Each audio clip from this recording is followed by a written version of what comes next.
તમારી ઘરની માતાઓને કહું છું કે જો કદાચ તારી રજાથી, તારી સહેમતીથી તારી વસ્તીને તારા દીકરાઓને મારા સાનિધ્ય મોકલ્યા હોય ને તો ભલું કરજે. તમારી માતાઓના હું મેલડી કહું છું.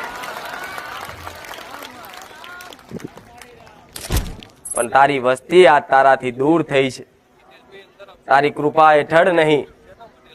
ભલે લાખો ગુના, કરોડો ગુના કદાચ તારી વસ્તીએ તારા દીકરાઓએ કર્યા હોય ને, પણ આજે મારી રોમબારી મેલડીનું મૌન રાખી તારા દીકરાઓના ગુના માફ કરી દેજે એવી તમારી ઘરની માતાઓ.